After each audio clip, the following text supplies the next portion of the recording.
Então, pessoal, aqui primeiro a revisão. É, Elevação artificial é um método de suplementação, né? Então, nós temos a recuperação primária. Recuperação primária, a gente espera que o reservatório tenha energia suficiente para fazer com que o óleo, a água e o gás que estejam lá na minha seção permoporosa tenha pressão suficiente para vencer as perdas de cargas e a pressão hidrostática imposta pelo poço e chegar até a superfície, tá? É, Então, que o Iago no mudo para mim não está aparecendo tópico presença. Tá em reservatório, tá na sala antiga ainda, o Iago. É, Recuperação secundária então a gente já pode injetar água, gás, não é? E fazer uso dos métodos de elevação artificial. Nós temos também recuperação terciária e tal. Mas aqui a gente vai ver basicamente a mecânica, tá? A mecânica do processo. É, Então, já se exauriu aquela pressão do reservatório, ou ainda a pressão do reservatório ela chegou num ponto que ela não é mais viável economicamente, tá? Então ela já não se paga mais aquela quantidade de óleo que está vindo. Ou seja, o óleo chega na superfície, mas não chega numa quantidade que paga os custos ou que vale a pena manter ele aberto. Então a gente vai fazer uso de bombas, tá? Então aqui principalmente atuam os engenheiros mecânicos e engenheiros elétricos. Engenheiros de automação também, hoje em dia, né, atuam bastante aqui. Tanto que eu falo bastante para vocês. Normalmente na construção do poço são engenheiros civis, né, que são ali os principais atuantes. Então a escola de petróleo, o curso de petróleo, ele é muito polivalente, né? Na verdade ele flerta com todas as outras engenharias, né? Petróleo é tudo e nada ao mesmo tempo. É, mas é bacana ver aqui essa disciplina ela é bastante engenharia mecânica, né? Então a escola de mecânica aqui está bem atrelada a essa disciplina. Então isso daqui a gente já viu a definição de poço surgente, método de elevação artificial, né? O que tem que ser levado em consideração. Aqui eu fiz algumas adaptações de umas apostilas de empresas, tá? Então eu tentei deixar o curso mais profissionalizante possível, né? O mais profissional possível e não tão acadêmico, né? Então aqui são alguns aspectos que a gente já viu. Aqui o fluxo no meio poroso foi o que a gente viu no todo o semestre passado aí, o índice de produtividade aí para fluxo linear, o modelo de Vogel quando é multifásico, né? Então aqui quando eu estou tratando só de líquido, aqui quando o gás entra em ação, tá? Então isso daqui a gente viu também. Então para que a gente consiga atingir um volume de vazão máximo, né? A pressão de fluxo em frente ao canhoneado tem que estar muito baixa, não é? Então isso aqui levando em consideração para o que está dentro do reservatório. Então imagina, o fluido está lá dentro do reservatório, ele quer sair. Então se nessa saída tiver pouca pressão, maior vai ser a quantidade de óleo que eu vou conseguir extrair do meu reservatório.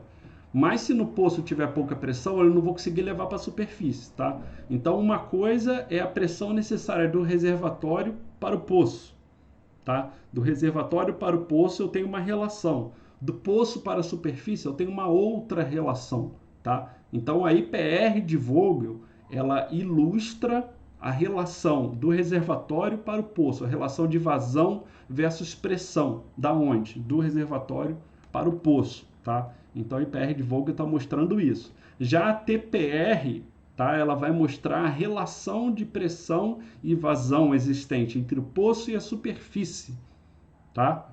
Então IPR, reservatório, poço. TPR, poço, superfície. Então são oposições de solicitação, tá? Então, do reservatório para o poço, quanto menor for a pressão do poço, maior vai ser a vazão do reservatório, tá? Do poço para a superfície, quanto maior for a pressão do poço, maior a vazão na superfície, tá? Então é uma oposição de solicitações. A interseção entre a TPR e a IPR, ou seja, aqui essa condição poço-superfície e a condição reservatório-poço, né? Essa interseção é onde acontece a pressão na prática, tá? A pressão essa daqui é a pressão que está acontecendo na prática e, por consequência, a vazão que está acontecendo na prática, tá? Então, o que acontece aqui? Ó? Se eu aumentar ou diminuir o diâmetro, eu vou alterar a minha TPR. Por exemplo, se eu instalar uma bomba aqui, essa curva ela vai vir mais para baixo, tá? Então, se eu instalo uma bomba, o que acontece com a vazão? A vazão aumenta, né? Então, a vazão aumenta em qual sentido aqui? Para a direita. Então, a partir do momento que eu instalo uma bomba, pode ser bombeiro mecânico, cavidades progressivas, um gas lift, eu vou estar fazendo um deslocamento da TPR para a direita, tá? Então, isso daí, para quem for fazer engenharia aí, vocês vão ter uma disciplina muito bacana falando sobre isso, que é mecânica dos fluidos, que é MecFlu. Mecânica dos fluidos 1, mecânica dos fluidos 2, né? Então, vocês vão ter pelo menos um ano falando da dinâmica do fluido nos seus mais diferentes contextos possíveis. É uma disciplina bem bacana. Então, aqui, por exemplo, é quando o poço não é surgente. Tá? Essa ilustração aqui ela é muito boa porque ela mostra graficamente o poço não surgente, ou seja, um óleo não chegando na superfície. Tá? Então, como eu posso afirmar isso a partir do momento que a TPR não tem uma interseção com a IPR? Tá? Então, e aqui é um poço produzindo muito abaixo do seu potencial. Olha a vazão dele onde está. Está tendendo aqui à origem, tá? Está tendendo a zero. Tá? Então, eu tenho uma perda de carga muito grande na minha coluna. Tá? Isso pode ser por vários motivos. Pode ser a rugosidade interna da tubulação, o teor de carbono dessa tubulação, uma tubulação de vidro, de aço carbono, aí depende da quantidade dele. Então, se ele é muito áspera internamente, né, é o que a gente chama de rugosidade, tá? Então, o fluido não consegue escoar. Vai depender do grau API do óleo também, da quantidade de gás, enfim, vários aspectos estão relacionados ou pode estar relacionados a esse poço estar produzindo muito abaixo do seu potencial. Mas, de novo, isso daqui a gente já viu, só relembrando. Então, o fluxo na coluna de produção, a gente viu que uma coisa é o gradiente hidrostático, outra coisa é o gradiente dinâmico. Gradiente hidrostático, tá? É a variação de pressão de um fluido parado, tá? O dinâmico, ele leva em consideração a elevação, a fricção, a aceleração, tá? Isso daqui que importa pra gente, tá? Então, ele mostra para vocês, ó, para essa pressão aqui, para que eles atinjam o mesmo ponto de pressão na superfície, olha a quantidade de energia que eu tenho que ter aqui no meu reservatório, tá vendo? E olha essa diferença de pressão pelo simples fato de eu colocar o meu fluido em deslocamento. Daí também a gente já viu os padrões de fluxo vertical multifásico. Então, tem uma mudança da geometria das fases, lembrando que a gente está falando de hidrocarboneto. Hidrocarboneto ele possui um comportamento exclusivo, nada se compara, né, a esse blend de carbono e hidrogênio que podem ter diferentes arranjos intermoleculares ali na perspectiva mais da química orgânica. Então, se é um alcano, um alceno, um alcino, se é um antraceno, um anel benzênico. Então, vai depender muito da composição química do óleo, esse pronunciamento de fases. Tá? Então, basicamente, elas podem mudar dessas 4 formas, disso no regime vertical. Tá? Aqui está uma radiografia, uma microscopia, né, real desse comportamento, como ele acontece dentro da tubulação. Aquelas solicitações conflitantes que eu tinha citado anteriormente, daí também já está na outra aula, está explicado. O choke, que nada mais é do que o nosso controlador de fluxo, que fica lá na superfície, tá? E não confundam ele com a árvore de Natal. A árvore de Natal pode ter um choke, tá?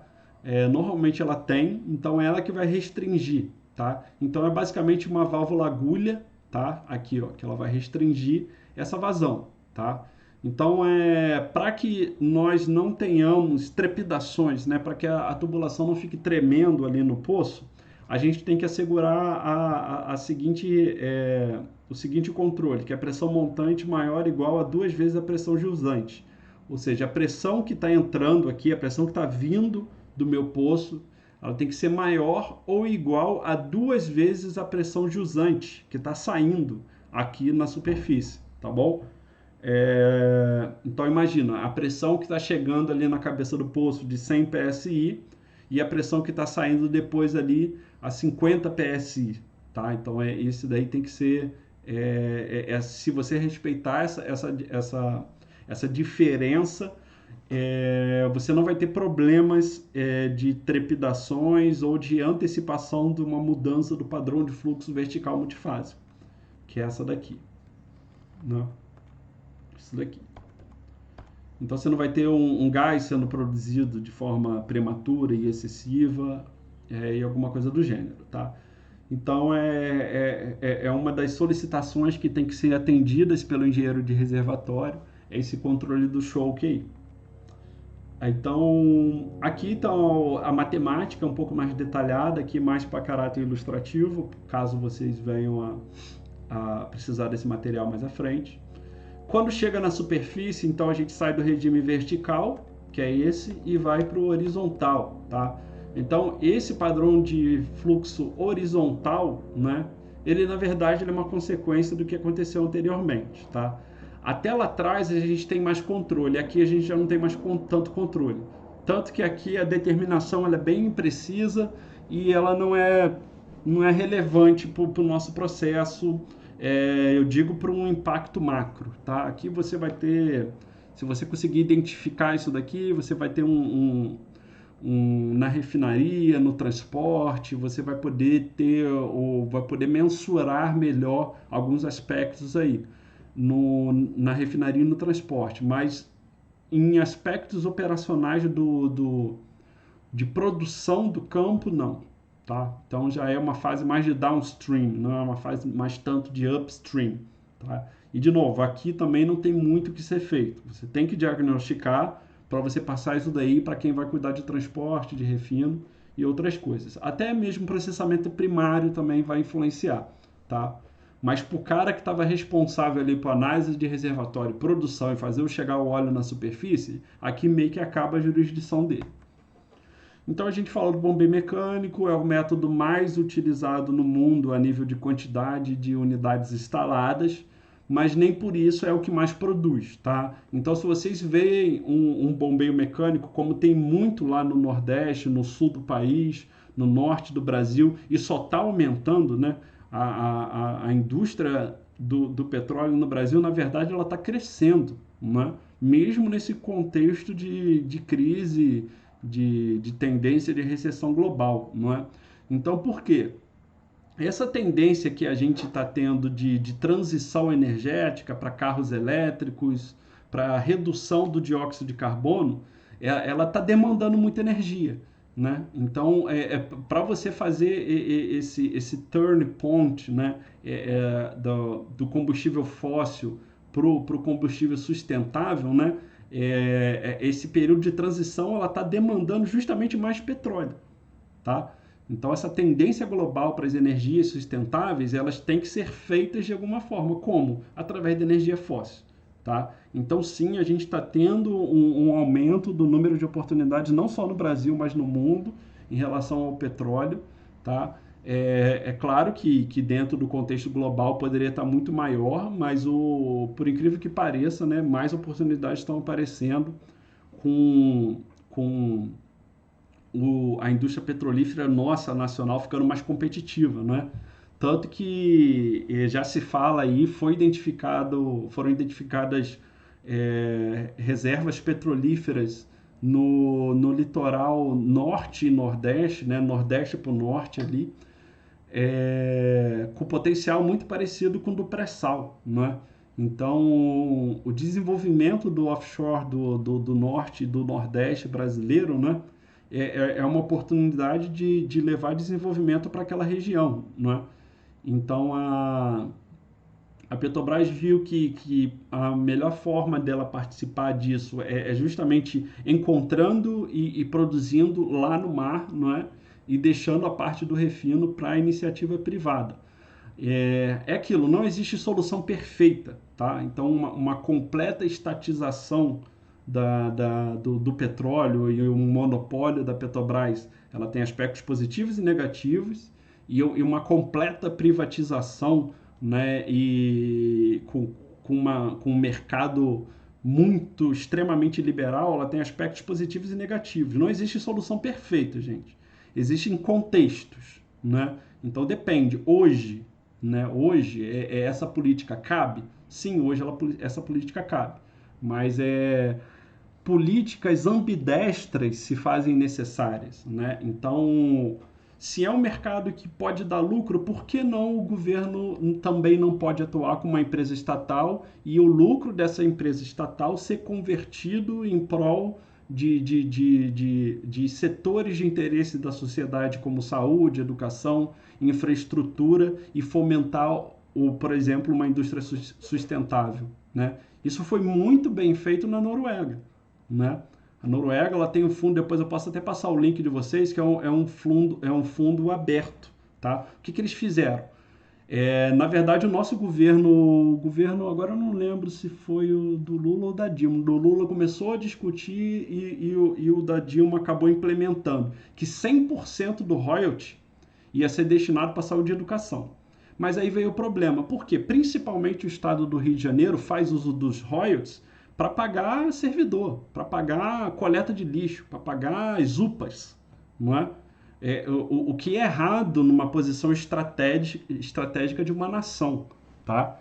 Então, os royalties, eles deveriam ser não pagador de conta do dia a dia, mas sim um passaporte para financiar o futuro. Futuro que é a geração de vocês e do que estão por vir, tá? O futuro sustentável, um futuro onde prevalecem, né? Onde predominam energia eólica e energia aí de biocombustíveis, enfim, que tem o menor impacto na camada de ozônio, resumindo. Enfim, mas é isso, é um mercado híbrido, é uma tendência nacional, tá? O Brasil, historicamente, se vocês forem avaliar, a gente teve muitas ambiguidades nos nossos períodos. Você pega aí os anos 70 e os anos 80, né? Foi um período do Estado sendo o condutor econômico, né? Então, aí você imagina, sendo o carro-chefe aí. Então, hoje em dia não está abrindo, mas o Brasil ele tem essa possibilidade de ter o melhor dos dois lados. Ter uma empresa estatal competitiva, competindo de igual para grandes players privados mundiais, tá? E fomentando infraestrutura, desenvolvimento, tá? Enfim, eu estou vendo com bons olhos o que está acontecendo no Brasil aí, embora tenha muito ruído, né? Tem muito ruído político, né? Mas, de novo, isso sempre teve, isso daí não é novidade. Pode ser esquerda, direita ou centro, a gente sempre teve ruídos aí. Mas, por incrível que pareça, o nosso Ministério de Minas e Energia e a ANP, ela é muito bem vista internacionalmente e como ela não tem um apelo político muito grande, né? Todo o ministro de Minas e Energia ou o presidente da ANP, dificilmente você vai ver eles no noticiário. Então, é uma área onde você consegue trabalhar com um pouco mais de tranquilidade, tá? É, Enfim, a gente está tendo um avanço, está tendo mais aspectos positivos do que negativos, né? Como eu falei para você, não existe gestão perfeita. Aqui a gente falou da unidade de bombeio, a gente falou dos principais aspectos. Eu acho que eu já até passei um questionário para vocês sobre isso daqui. Eu vou falar só dos principais pontos aqui, tá? A, a stuffing box, que é a caixa de vedação, ela é importante porque ela fica ali em cima, ao mesmo tempo que ela tem que permitir o fluxo ascendente e descendente da haste polida, ela tem que vedar e permitir passagem. Ou seja, ela não pode deixar vazar, mas ela também não pode estancar ao ponto de não deixar o movimento acontecer, tá? Então, só lembrando aqui, acho que eu tenho um vídeo aqui. Sim, deixa eu antecipar aqui, ó. Então, a cabeça de mula, o tripé, o motor de redução. Aqui está um pouco escuro, né? Deixa eu antecipar aqui algumas possibilidades, né, de formas que o bombeiro mecânico pode ter lá na superfície.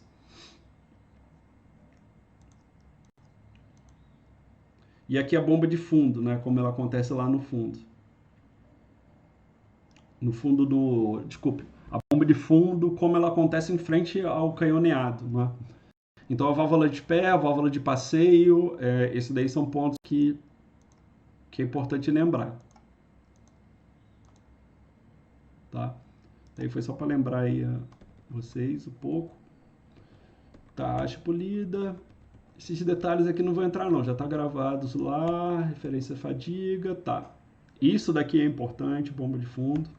Provavelmente vai cair de novo aí algum questionário.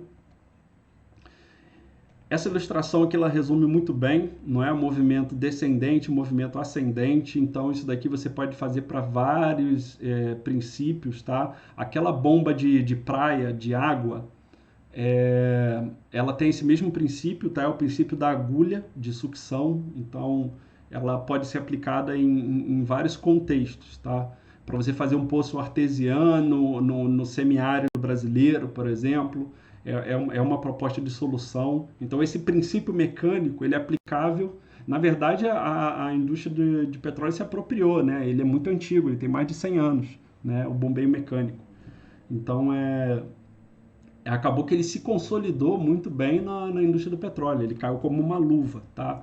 Mas ele é aplicável a várias outras áreas, né?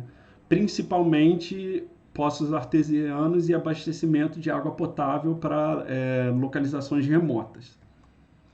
Então aqui algumas matemáticas a nível de vazão de bombeio, né? O que ela leva em consideração? O volume deslocado, né? A frequência dos ciclos, né? Então um ciclo é um movimento ascendente e descendente, né? Upstroke, downstroke. O diâmetro, né? O tamanho do diâmetro do pistão. O curso efetivo do pistão. Quando eu falo curso efetivo do pistão, que está representado ali por SP, é que quando a gente faz o movimento descendente e ascendente, aquilo é aço, e como ele é aço com comprimento de algumas dezenas de metros, podendo chegar até algumas poucas centenas de metros, ele tem um elongamento e uma compressão da coluna de haste, ou seja, essa haste ela aumenta e diminui de tamanho. Tá? Então esse curso efetivo do pistão ele vai variando. Você bota uma haste metálica de 10 metros, mas por conta da pressão hidrostática e dos gradientes, esses 10 metros pode virar 10 metros e meio, tá? Pode não, vão virar, tá? O máximo que eu já vi é 1,5 metro a mais, tá? Mas aí para uma coluna de hastes de 100 metros, ela ficar com 101 metros e 50 centímetros, tá? Isso por conta da alta temperatura e da pressão envolvida ali. Então, por isso que a gente fala curso efetivo do pistão. Da mesma forma, quando ela está descendo, ela pode ficar com um pouco menos de 100 metros. Ou seja, quando ela desce, ela é comprimida, ela fica um pouco menor do que o tamanho original. Quando ela sobe, ela se alonga, tá? Ela fica um pouco maior do que o seu comprimento inicial quando exposto numa CNTP. Tipos de bomba também é importante, que são as tubulares e as insertáveis, tá? Então, tubulares, ela mantém o diâmetro original, ela tem uma maior continuidade operacional, mas quando tem problema, você tem que tirar a coluna toda. Então, se você vai tirar a coluna toda, você vai ter problema, porque você vai ter que parar a produção. Então, parou de produzir. Então, você deixa de produzir para fazer manutenção, tá? Mas ela produz mais. Aqui não, a insertável, ela está no interior da tubulação. Então, você consegue desencaixar ela e não necessariamente você precisa parar a produção, tá? Então tem como você fazer uma manutenção mais rápida, às vezes você pode até parar, mas você vai parar por menos tempo. Logo, se você tem uma janela de workover, né, de manutenção menor, o seu prejuízo vai ser menor. Tá? Então, quando você consegue antecipar, por exemplo, é um campo que produz muita areia, é um campo que tem um H2S, uma quantidade de H2S elevada, é melhor botar insertável, porque você vai ter muita parada operacional. Agora, quando é um campo com baixo gás, com baixa produção de areia, você vai ter paradas operacionais menos frequentes, tá? Então é melhor colocar uma tubular, tá? Aí, principais vantagens, desvantagens, daí a gente já viu. Tá, isso daqui que é a matéria nova, tá? Que é o bombeio por cavidades progressivas, tá? É, é muito utilizado aqui, principalmente Canadá, sul dos Estados Unidos, no Texas, no México, Venezuela, Bolívia, Brasil, Argentina. Então, esses são os principais lugares, né? Hoje em dia, como eu falei para vocês, o investidor global, ele sempre separa por continentes onde vai fazer o aporte financeiro dele. Então, ele vê lá na Oceania, onde é bacana investir. Na Ásia, na Europa, na África, na América do Norte e na América do Sul. Quando ele olha para a América do Sul, ele fala, pô, aonde eu vou alocar o meu dinheiro, meus investimentos? Eu vou para a Venezuela, eu vou para a Bolívia, eu vou para a Argentina ou eu vou para o Brasil? Então, qual desses países que eu listei da América Latina, Argentina, Bolívia, Venezuela e Brasil, qual deles é menos estável politicamente, economicamente? Né? Então, ou melhor, qual deles tem menos ruído político, né? Então, por incrível que pareça, quando a gente se compara economicamente, politicamente com os nossos vizinhos, o Brasil está bem. Então, é por isso que a gente está sempre, de certa forma, aí, a gente não tá, não vou dizer que a gente está bem posicionado economicamente globalmente, mas ali a gente já vem no segundo grupo, né? No segundo grupo aí de países minimamente relevantes, politicamente, economicamente, a gente já está. Então, por isso que as oportunidades continuam, tá? Atualmente, o Canadá está muito aquecido para petróleo, hoje em dia, assim, de países bem estruturados, né? Eu diria que o Canadá está sendo a principal janela de oportunidade, né? Tanto que alguns colegas aqui que perderam emprego no Brasil foram para lá. Ele está sendo muito receptivo, está começando a aceitar várias coisas que nem Portugal fez, né? Esse movimento que a Europa está fazendo de aceitar Enem, de aceitar várias coisas, o Canadá também está fazendo por lá, né? Está sendo muito receptivo, está facilitando a entrada de latinos americanos que queiram se qualificar ou até mesmo exercer uma profissão lá. Então aqui alguns exemplos, né, de como esse bombeio por cavidades progressivas ele funciona. Então, como vocês podem ver, ele é um parafuso sem fim, tá vendo? Esse parafuso sem fim aqui. Daqui é um elastômero, tá? É uma borracha, é um tipo de borracha. Ela parece, sabe aquele apagador de quadro branco, aquele material, tá? Ou quando você vai na academia, né, aquele EVA que bota assim, ou até mesmo em estúdio, ele parece esse tipo de polímero, tá? Esse tipo de elastômero. Então, é uma borracha assim, ela tem uma robustez e ela consegue trabalhar em contato com a água, com gás, com areia, com petróleo, com alta temperatura. Então, é um tipo de borracha que ela trabalha bem sob condições assim extremas, tá? Então, aqui os diferentes tipos de rotores, tá? Que a gente pode ter.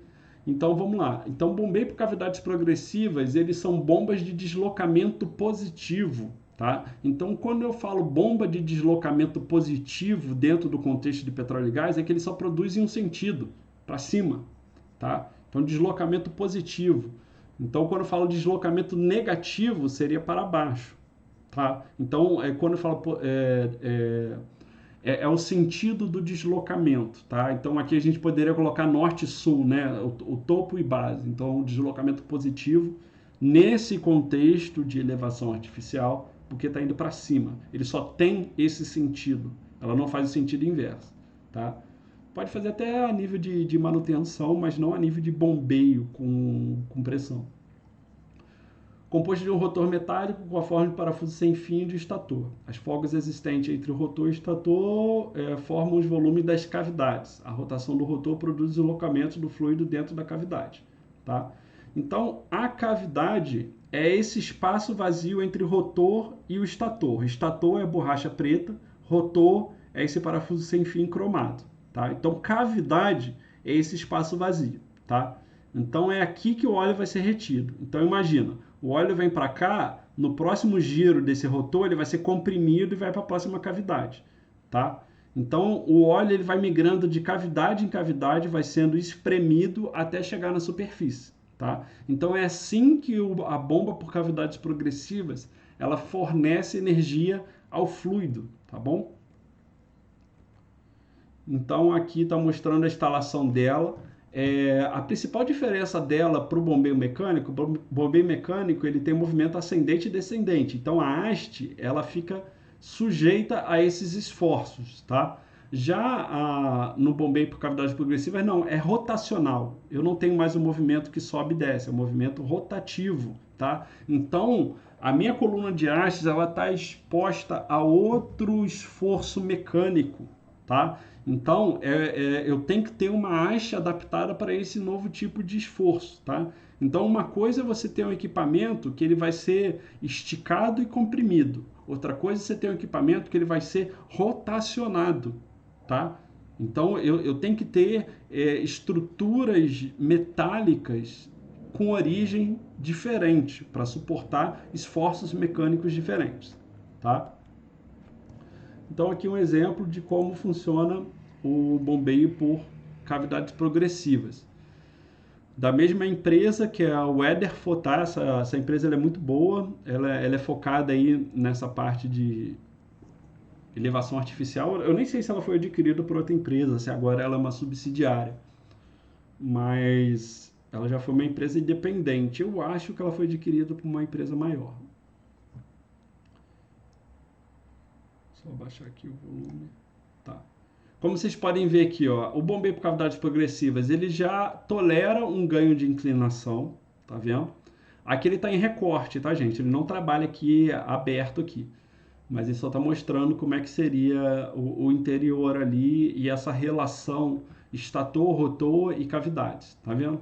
Então ele está girando aqui.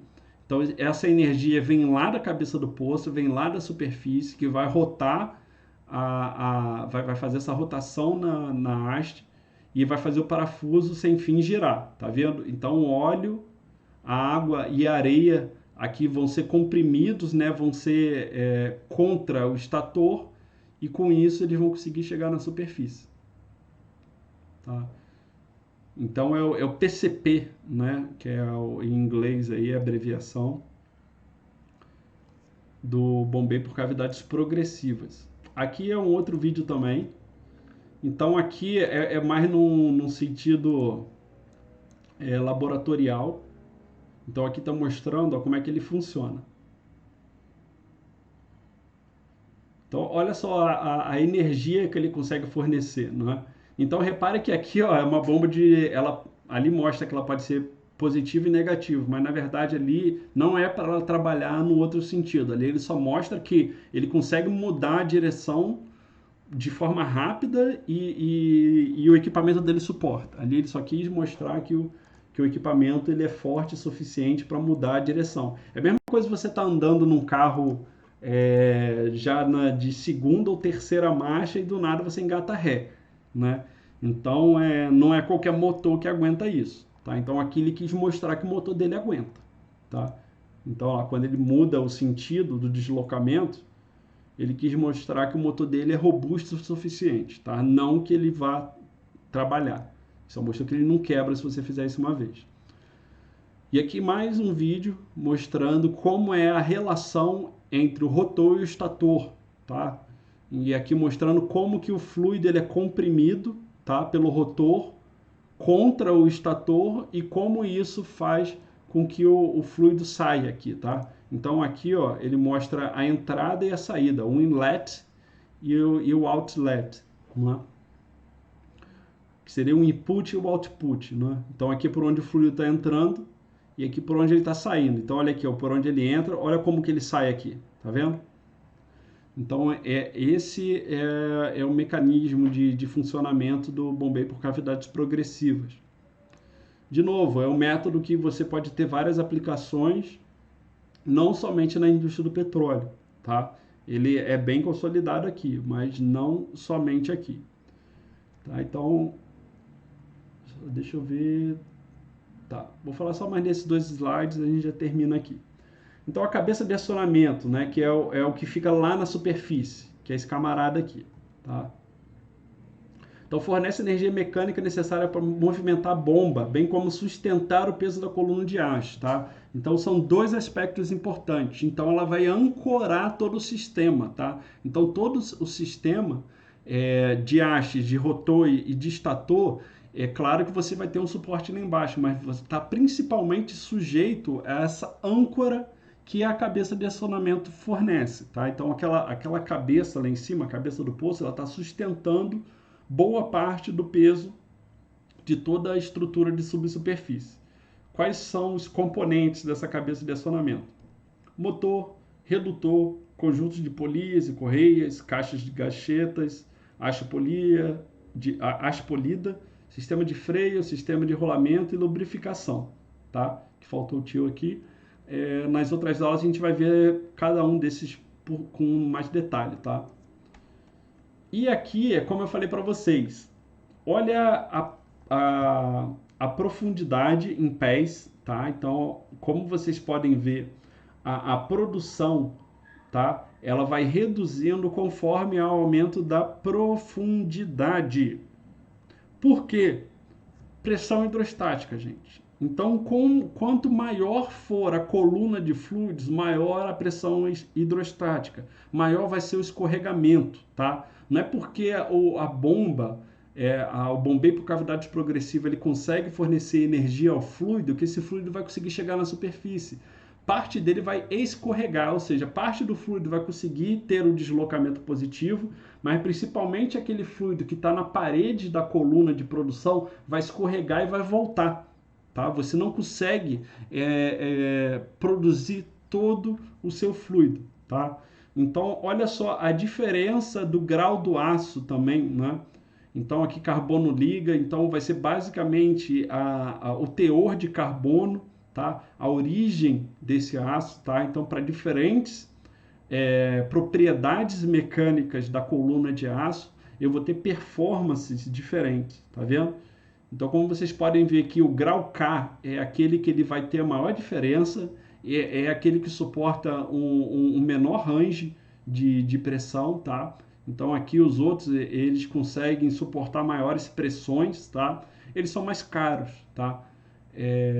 Então, vai depender muito de qual situação você tá. Como vocês podem ver, o grau C e o grau D, tá? Até aqui, ó, até 2.000 pés de profundidade, eles são iguais, tá? Então, vai ser meramente uma questão econômica, de preço. Mas a partir de 3.000 pés, ele já tem diferença de capacidade de produção. E o que tem que ser mensurado?